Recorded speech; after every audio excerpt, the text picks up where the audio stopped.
ஓம் சக்தி, ஓம் ஆதிபரா சக்தி, ஓம் சக்தியே, மறுவூர் அரசியே. நல்லதே நினைப்போம், நல்லது மட்டுமே நினைப்போம். சக்தி வாக்கு பிள்ளைகளுக்கு இந்த ஆதி சக்தியின் ஆசீர்வாதம் என்றுமே முழுமையாக கிடைக்கும். இன்று உன் தாயானவள் உன் குலதெய்வ வாக்கினை அல்லவா உனக்கு கொண்டு வந்திருக்கின்றேன். நீண்ட நாட்களுக்கு பிறகு உன்னுடைய குலதெய்வத்திடம் இருந்து உனக்கான நல்ல செய்தி ஒன்று வந்திருக்கிறது. என் தங்கமே, இந்த நல்ல நாளில் உன் குலதெய்வம் உனக்கு நல்ல வாக்கு தர வேண்டும் என்று நினைக்கிறார்கள். அதற்கு அவர்கள் தேர்ந்தெடுத்திருப்பது உன் தாயானவள் என்னைத்தான். என் தங்கமே, அவர்கள் உன்னிடத்தில் பேச வேண்டும் என்று நினைத்த விஷயம் உன்னுடைய வாழ்க்கை சம்பந்தமானதுதான், வேறெதுவும் கிடையாது. என் பிள்ளையே, நீ உன் வாழ்க்கையில் நடக்கின்ற ஒவ்வொரு நிகழ்வுகளையும் இந்த தாயானவள் நான் வந்து பார்ப்பதற்கு முன்பாக அவர்கள் பார்க்க தொடங்கி விடுகிறார்கள் அல்லவா? அவர்கள்தானே முதன்மையானவர்கள். நீ என்ன நிகழ்வுகளை இல்லத்தில் நடத்தினாலும், உன் வாழ்க்கையில் என்ன நடந்தாலும் அது யாருக்கு தெரிகின்றதோ இல்லையோ, உன்னுடைய குலதெய்வத்திற்கு சர்வ நிச்சயமாக தெரியும் என்பதில் எந்த ஒரு மாற்று கருத்தும் கிடையாது. இந்த தாயானவள் நானே உன் குலதெய்வத்திற்கு பின்னால் தான் உன்னை காண வர முடியும் என்பதை நீ புரிந்து கொள்ள வேண்டும். உனக்கு என்ன கஷ்டம் வந்தாலும், உனக்கு என்ன பிரச்சனைகள் வந்தாலும், உன்னை தேடி முதலில் வருவது உன்னுடைய குலதெய்வம் என்பதில் எந்த ஒரு மாற்று கருத்தும் கிடையாது. என் தங்கமே, உன்னுடைய குலதெய்வம் உன் கஷ்டங்களை எல்லாம் முன்னின்று காண்கின்றார்கள். அவர்கள் தருகின்ற வாக்கினை ஒருபொழுதும் நீ தவறவிட்டு விடக்கூடாது. ஏனென்றால் என் பிள்ளையே, உன்னுடைய வாழ்க்கையில் நடக்க இருக்கின்ற எல்லா விஷயங்களையும் தெரிந்து வைத்திருப்பவர்கள் அவர்கள்தான். நிச்சயமாக உனக்கு அதற்கான நல்ல தீர்வினையும் கொண்டு வந்து சேர்ப்பார்கள் என்பதில் எந்த ஒரு சந்தேகமும் வேண்டாம். உன்னுடைய பிரச்சனைகளுக்கெல்லாம் முதலில் தீர்வு அவர்களிடம்தான் அதிகமாக இருக்கும். அவர்கள் சொல்கின்ற எல்லா விஷயங்களையும் உன் அம்மா நான் அப்படியே உன் வாழ்க்கையில் நடத்தி கொடுப்பேன்.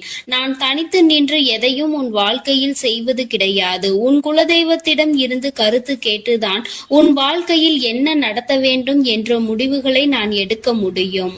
இது நாள் வரையிலும் உன் வாழ்க்கையில் நீ எத்தனையோ வேதனைகளை அனுபவித்திருப்பாய், எத்தனையோ கஷ்டங்களை கண்டிருக்கின்றாய், எத்தனையோ சோதனைகளையும் நீ கண்டிருக்கின்றாய். பல சோதனைகளை கண்டு இந்த வாழ்க்கையில் நீ வெற்றி பெறக்கூடிய சூழ்நிலையை இப்பொழுதுதான் உணர தொடங்கி இருக்கின்றாய்.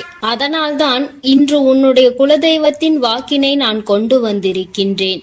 என் அன்பு பிள்ளையே, இந்த நல்ல நாளில் குலதெய்வத்தின் வாக்கு கிடைப்பது என்பது அத்தனை சாதாரண விஷயம் கிடையாது என் தங்கமே. அதனால் உனக்கு கிடைக்கும் பொழுது அதனை நீ சரியாக உன் வாழ்க்கையில் பயன்படுத்திக் கொள் என்றுதான் அம்மா சொல்கின்றேன். என்றென்றைக்கும் உனக்கு நல்ல ஆசீர்வாதங்களை வழங்கி கொண்டு இருக்கின்றார்கள். அவர்களை நீயே வேண்டாம் என்று தள்ளி நிற்க சொன்னாலும் அவர்கள் உன்னை விட்டு ஒரு அடி கூட விலகி நிற்பது இல்லை என்பதை நீ புரிந்து கொள்ள வேண்டும்.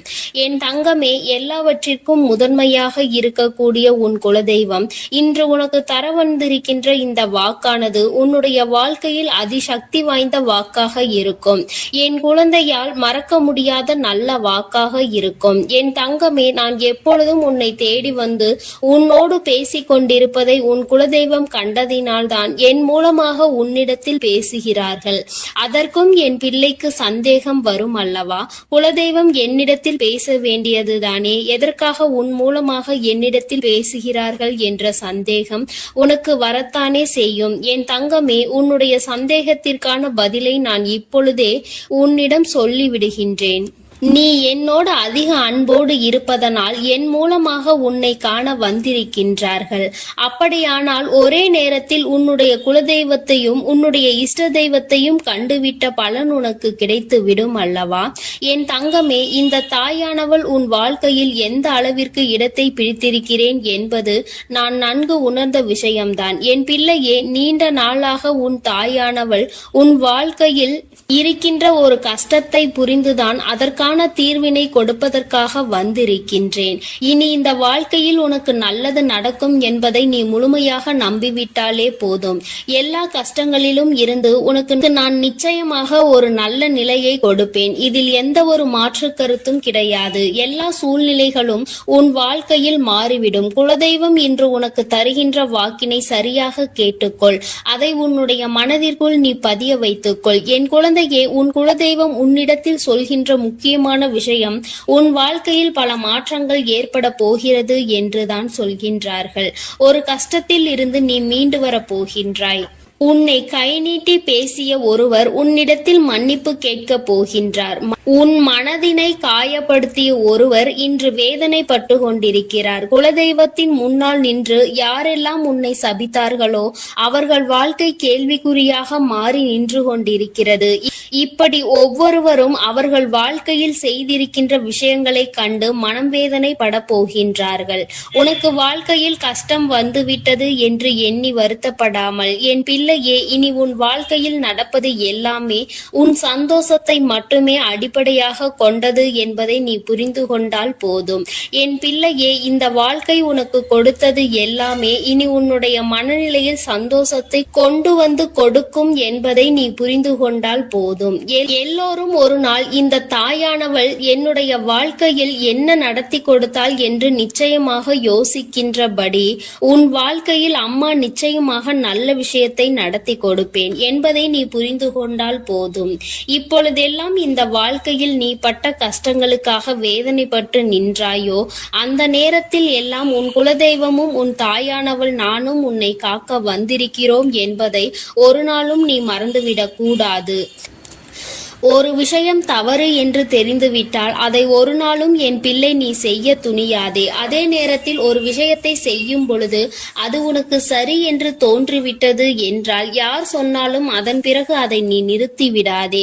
நல்லபடியாக அதை செய்து நீ வெற்றி பெறுவதற்கான முயற்சிகளை எடுத்துக்கொள்ள வேண்டுமே தவிர ஒரு நாளும் என் பிள்ளை இந்த வாழ்க்கையில் நீ அடைய நினைக்கின்ற விஷயங்களை அடையாமல் விட்டுவிடக் கூடாது. உன்னுடைய முயற்சி இந்த வாழ்க்கையில் அதிகமாக இருப்பது போல இனி உன் வாழ்க்கையில் நடப்பது எல்லாமே உன் சந்தோஷத்தை மட்டுமே அடிப்படையாக கொண்டது என்பதனை நீ புரிந்து நடந்து கொள்ள வேண்டும். உனக்கு என்றென்றைக்கும் உன்னுடைய குலதெய்வம் துணை இருக்கின்றது என்பதை புரிந்து கொண்டு உனக்கு என்னாலும் இந்த தாயானவளினுடைய ஆசீர்வாதங்கள் இருக்கும் என்பதை நினைவில் வைத்து கொண்டு நீ செய்ய நினைக்கின்ற விஷயங்கள் எல்லாவற்றையும் சரியாக செய்து கொண்டு இருக்க வேண்டும். என் தங்கமே, என்றெல்லாம் இந்த தாயானவள் உன் வாழ்க்கையில் வருகின்றாரோ என் தங்கமே, என்றெல்லாம் இந்த தாயானவள் உன் வாழ்க்கையில் வருகின்றாளோ அன்றெல்லாம் என் கூட உன்னை காண உன் குலதெய்வமும் வருகிறார் என்பதை நீ மறந்துவிடக் கூடாது. என் பிள்ளையே, எந்த விஷயங்களை உன் வாழ்க்கையில் செய்வதாக இருந்தாலும் நாங்கள் இருவரும் கலந்து ஆலோசித்துதான் உனக்கு செயல்படுத்துவோம் என்பதையும் நீ நினைவில் வைத்துக் கொள்ள வேண்டும்.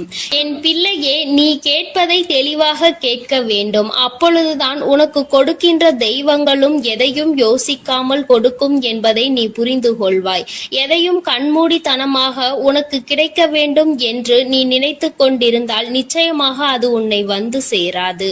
உனக்கு பிறகு அதனால் நீ படுகின்ற கஷ்டங்களை நாங்கள் வேடிக்கை பார்க்க முடியாது. எதை கொடுக்க வேண்டுமோ அதை சர்வ நிச்சயமாக உனக்கு நாங்களே தேடி வந்து கொடுப்போம் என்பதில் எந்த ஒரு மாற்று கருத்தும் கிடையாது. என் தங்கமே, இந்த வாழ்க்கையில் உனக்கு நடந்துவிட்ட எல்லா விஷயங்களிலும் இருந்து நீ நல்லபடியாக மீண்டு வர போகின்றாய். அவர் உன் வாழ்க்கையில் உனக்கு கஷ்டங்களை கொடுக்கிறார் என்று நீ நினைத்து விடாதே. அவர்கள் நிச்சயமாக உன்னை நினைத்து வருத்தப்பட தான் செய்கின்றார்கள். உனக்கு நல்ல நேரம் ஆரம்பித்து விட்டது என்பதை தான் உன் குலதெய்வம் இன்று நான் உன்னிடத்தில் சொல்ல வந்தேன். இனி எந்த சூழ்நிலையிலும் நீ கவலைப்படாமல் இரு. நான் உன் வாழ்க்கையை உயர்நிலைக்கு கொண்டு செல்ல போகின்றேன். என் குழந்தையே, உன் குலதெய்வ வாக்கினை நீ கேட்டுவிட்டாய் அல்லவா? உன்னோடு இருந்து உன் வாழ்க்கையை உயர்த்துவதற்காக அவர்கள் வந்திருக்கின்றார்கள். இனி ஒருபோதும் என் பிள்ளை நீ தடம் புரண்டு சென்று விடாதே. நல்லது நடக்கின்ற நேரத்தில் உன் குலதெய்வம் உன்னை காண வந்திருக்கிறது என்றால் என் பிள்ளையே, இனி இந்த வாழ்க்கையில் என்றென்றைக்கும் உனக்கு சந்தோஷம் மட்டுமே நிலைத்திருக்க போகிறது என்பதை நீ புரிந்து கொண்டு விட்டால் போதும். என் அன்பு பிள்ளைக்கு இந்த தாயானவளினுடைய ஆசீர்வாதங்களும் உன் குலதெய்வத்தினுடைய ஆசீர்வாதங்களும் எப்பொழுதும் முழுமையாக கிடைக்கும். என் தங்கமே, அதனால் நீ எதற்காகவும் கலங்காதே, எதை நினைத்தும் வருந்தாதே. நீ நல்லதையே நினைத்தால் உன் வாழ்வில் எல்லாம் உனக்கு நல்லதாக மட்டுமே நடக்கும். என் அன்பு பிள்ளையே, உன்னை கண்ணீர் சிந்த வைத்தவர்கள் கண்கலங்கி நிற்கப் போகின்றார்கள். என் தங்கமே, இன்று இந்த தாயானவள் உன்னுடைய குலதெய்வ வாக்கினை கொண்டு வந்திருக்கின்றேன். குலதெய்வ வாக்கை தவிர்த்து விடாதே. ஏனென்றால் உன்னுடைய மிகப்பெரிய கேள்விக்கு உன் குலதெய்வத்திடம் இருந்து உனக்கு பதில் வந்திருக்கின்றது. என் தங்கமே, இன்று இந்த தாயானவள் உன்னை தேடி வந்து உனக்கான நல்ல வாக்கினை கொண்டு வந்ததற்கு மிகவும் முக்கியமான காரணம் என்ன தெரியுமா? என் பிள்ளைக்கு மனதில் இருக்கின்ற ஒரு மிகப்பெரிய குழப்பத்திற்கு தீர்வினை கொண்டு வந்து சேர்க்க வேண்டும் என்பதுதான். நான் இங்கே கண்ணீர் சிந்துகிறேன், யாருக்கும் எந்த துரோகத்தையும் செய்யாமல். ஆனால் என்னை கண்ணீர் சிந்த வைத்தவர்கள், என்னை மனம் வருந்த வைத்தவர்கள் அங்கே நிம்மதியாக இருப்பதற்கு என்ன காரணம் தாயே என்று என் பிள்ளை நீ என்னை பார்த்து கேட்கின்றாய் அல்லவா? இந்த கேள்விக்கு உனக்கு நான் பதில் கொடுக்க வேண்டும் அல்லவா? என் குழந்தையே, நீ எத்தனையோ கண்ணீர் சிந்தினாய். சரி, நீ இப்படி கண்ணீர் சிந்துவதற்கு யார் காரணம் என்று ஒரு நொடி உணர்ந்து பார்த்தாயா? உண்மையாகவே நீ இப்பொழுது சிந்திய இந்த கண்ணீருக்கு அவர்கள் உண்மையில் தகுதியுடையவர்கள் தானா? அவர்கள் பேச்சுக்கு நீ மதிப்பு கொடுத்தது நியாயம்தானா என்பதை முதலில் நீ தெளிவாக புரிந்து கொண்டிருந்தால் உனக்கே பாதி பதில் அப்பொழுதே கிடைத்திருக்கும். சரி, அவர்கள் சொல்வதை சொல்லிவிட்டார்கள், நீயும் அழுவதை அழுது விட்டாய். இப்பொழுது உன் குலதெய்வம் இதற்கு பதில் சொல்ல வந்ததற்கு காரணம் என்ன தெரியுமா? இது உன் குலதெய்வத்தின் வார்த்தைகளுக்கு உன் வாழ்க்கையில் இடம் கொடுக்க வேண்டிய காரியமாக மாறிவிட்டது. ஏனென்றால் இந்த பிரச்சனைகள் உன் குலத்தில் இருக்கின்ற பிள்ளைகளுக்கு இடையே ஆனது. குலதெய்வம் 2 பேருக்குமே தெய்வமாக உனக்கு இருக்கலாம், அவர்களுக்கு இல்லாமலும் போகலாம். ஆனால் உன் குலதெய்வம் அப்படி அல்ல. இருவருக்குமே உன் குலதெய்வம் ஒன்று என்பதனால் இப்பொழுது அவர்கள் இதற்கு பதில் தர வேண்டிய கட்டாயம் வந்துவிட்டது. நீ சிந்திய கண்ணீர் அவர்கள் மனதை அல்லவா ரணமாக்கி விட்டது. நீ தேவையோடுதான் கண்ணீர் சிந்தினாய், தேவையில்லாமல் கண்ணீர் சிந்தவில்லை. இதுவெல்லாம் அவர்களுக்கு நன்றாக தெரியும். என் குழந்தையே, நீ தவறுகள் செய்திருந்தாலும் சரி, தவறுகள் செய்யாவிட்டாலும் சரி, அதற்கு என்ன விஷயங்கள் என்ன காரணங்களாக உன் வாழ்க்கையில் வந்தாலும் அதை நீ சரியான கோணத்தில் எதிர்கொண்டு இருக்க வேண்டுமே தவிர ஒருபொழுதும் அழுது உன்னுடைய நிலையில் இருந்து நீ இறங்கி வந்திருக்க கூடாது. என் குழந்தையே, நீயாகவே உன்னுடைய நிலையில் இருந்து இறங்கி வந்ததனால் இன்று உனக்கு இருக்கின்ற கஷ்டங்கள் ஏராளமாகிவிட்டது. நீ இந்த நிலையில் இருக்க வேண்டும் என்று எண்ணி அவர்கள் இந்த காரியங்களை செய்தார்கள். இப்பொழுது சந்தோஷமாக அவர்கள் இருக்கின்றார்கள். அவர்களுக்கு சந்தோஷத்தை கொடுத்துவிட்டு நீ இங்கே வேதனைப்பட்டு கொண்டிருக்கிறாய் என்றுதான் உன்னுடைய குலதெய்வம் சொல்கின்றார்கள். அது மட்டும் அல்லாமல் நீ இன்னமும் சில செயல்களை வேண்டாதவைகளாக செய்து கொண்டிருக்கிறாய் என்று அவர்கள் மனம் வருத்தப்படுகின்றார்கள். யாருக்கு என்ன பிரச்சனை என்றாலும் அதை இழுத்து உன் தலையில் போட்டுக் கொள்வதே மிகப்பெரிய வேதனைக்குரிய செயலாகும். அவர்கள் நினைக்கின்றார்கள் அடுத்தவர்கள் படுகின்ற கஷ்டங்களை பார்த்து மனம் இறங்குவதில் தவறில்லை. அதற்கு அவர்கள் உன்னிடத்தில் உதவிகள் கேட்டால் மட்டும்தானே செய்து கொடுக்க வேண்டும். மாறாக நீயாகவே உள்ளே நுழைந்து அவர்களுக்கு உதவுகிறேன் என்று சொல்லிவிட்டு நாளை உன்னுடைய கஷ்டங்களுக்கு யாரும் உனக்கு உதவிக்கு வராமல் நீ நிற்கும் பொழுது அது எத்தனை பெரிய வேதனையாக இருக்கும் என்பதை உன்னால் புரிந்து கொள்ள முடியும்.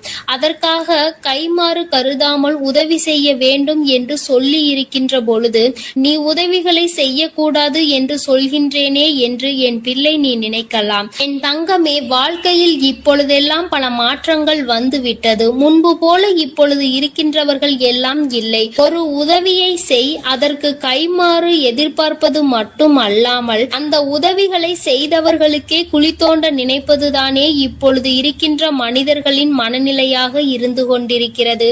அடுத்தவர்கள் வாழ்க்கையில் கெடுதல் நினைக்க ஒருவரும் ஒரு அளவு கூட சிந்திப்பது கிடையாது. யாருக்கு வேண்டுமானாலும் என்ன வேண்டுமானாலும் செய்ய நினைக்கிறார்கள். அதனால் அவர்கள் நினைக்கின்ற விஷயங்கள் எல்லாம் சரிதான் என்று எல்லாவற்றையும் விட்டுவிடக் கூடாது என்றுதான் உன் குலதெய்வம் சொல்கின்றார்கள். வேண்டியவர்கள் வேண்டாதவர்கள் என்றெல்லாம் இப்பொழுது கிடையாது. உண்மையில் எவரினுடைய வார்த்தைகள் உனக்கு ஆறுதலையும் அன்பையும் கொடுக்கின்றதோ அவர்கள் மட்டுமே உனக்கு வேண்டிய வேண்டியவர்கள். உனக்கு யாருடைய வார்த்தைகள் உனக்கு வேதனைகளை அதிகமாக கொடுக்கின்றதோ அவர்கள் உனக்கு வேண்டாதவர்கள். இப்பொழுதெல்லாம் இப்படிதான் உனக்கு இருக்கின்ற உறவுகளை கணிக்க வேண்டுமே தவிர ஒருபொழுதும் நீ உறவுகள் என்று எண்ணி தேவையில்லாத நட்புகளை வளர்த்து கொள்ளாதே.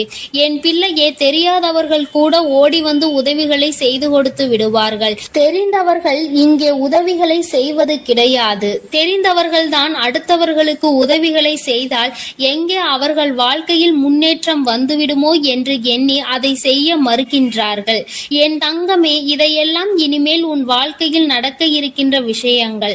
அதனை உனக்கு புரிய வைக்க வேண்டும். அதன் பிறகாவது என் பிள்ளை இந்த வாழ்க்கையில் என்ன நடந்து கொண்டிருக்கிறது என்பதை புரிந்து கொண்டு அதற்கு ஏற்றது போல நீ வாழவும் தொடங்கி விடுவாய். இனியும் இந்த சூழ்நிலைகள் இப்படியே இருக்கும் என்றால் நீ உன்னுடைய மனநிலையில் மாற்றங்களை கொண்டு வர வேண்டும். நான் இப்படிதான் இருப்பேன், இப்படிதான் வேதனையை அனுபவிப்பேன் என்றால் யாராலும் உன்னை எதுவும் செய்துவிட முடியாது அல்லவா?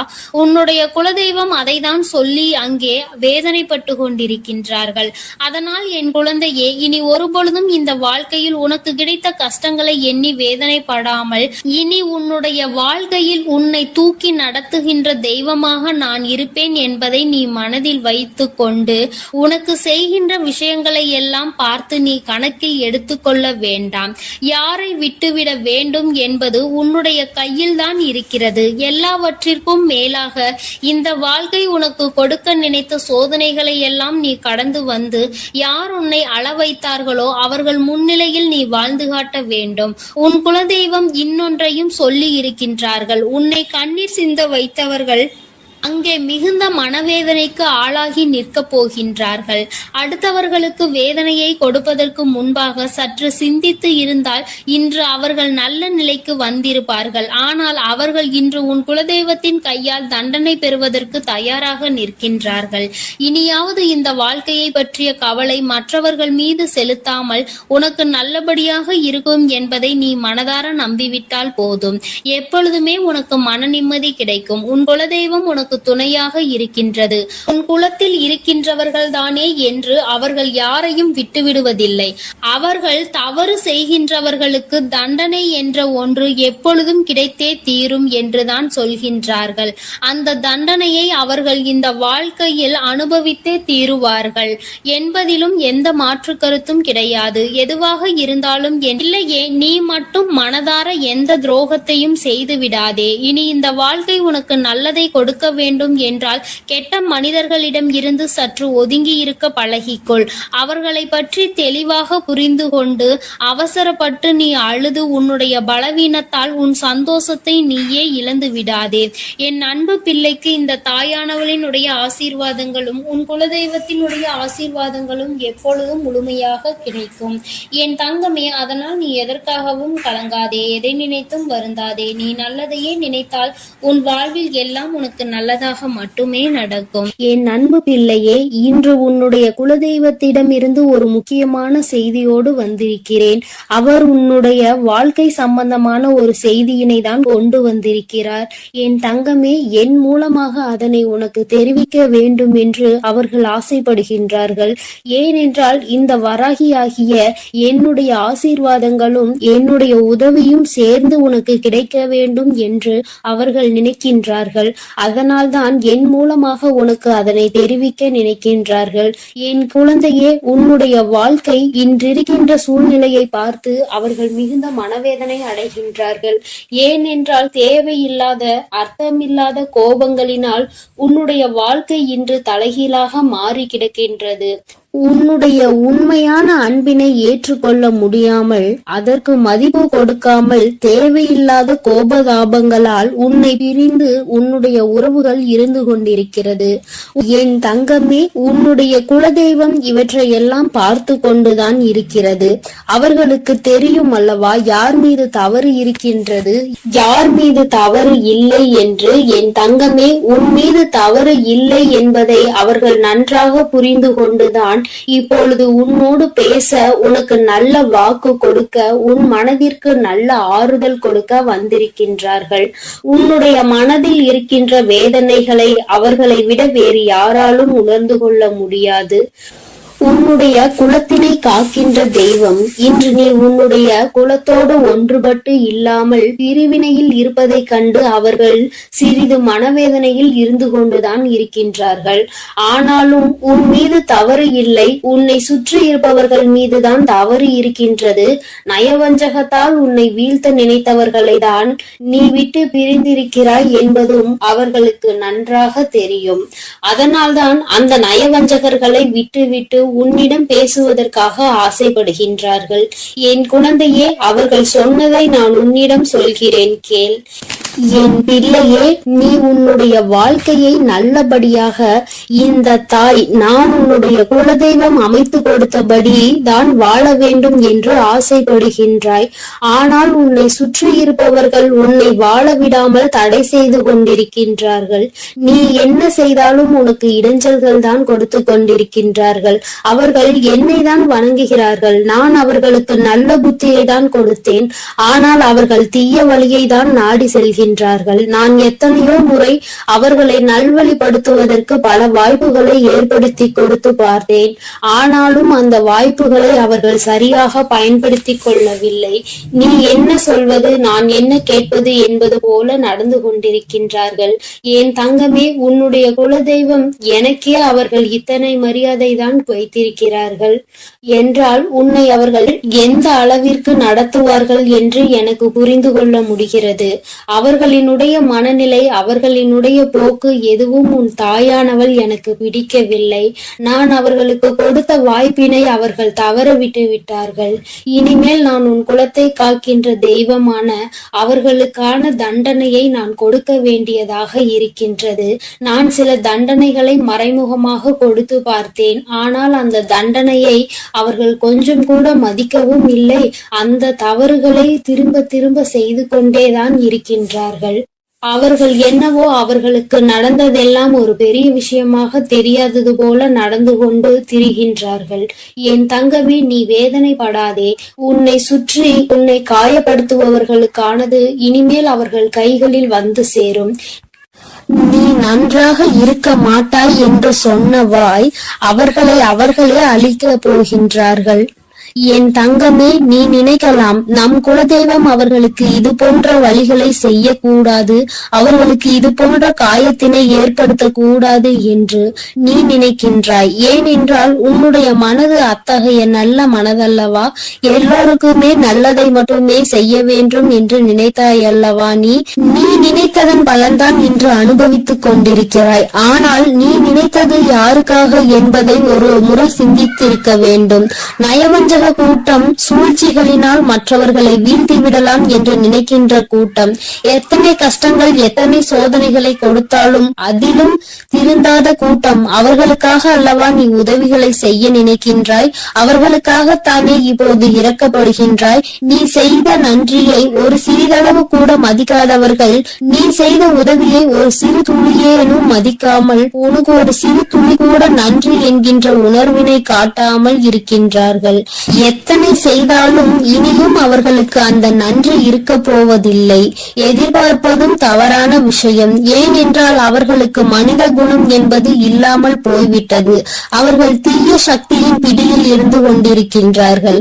அதனால் அவர்களை தீய சக்தியின் பிடியில் இருந்து மீட்டெடுப்பதோடு மட்டுமல்லாமல் நல்ல பாடத்தினை புகட்ட வேண்டுவது உன்னுடைய குலதெய்வத்தினுடைய கடமையாக இருக்கின்றது. என் தங்கமே, நீ வேதனைப்படாதே. உன் வாழ்க்கை சில சமயங்களில் உனக்கு பிரச்சனைகளை தரும் பொழுதெல்லாம் நீ நினைக்கின்றாய், அவர்கள் விட்ட சாபமாக இருக்குமோ, நம்மை சுற்றி சுற்றி நமக்கு செய்ய நினைத்த தீய வினைகளாக இருக்கும் என்று.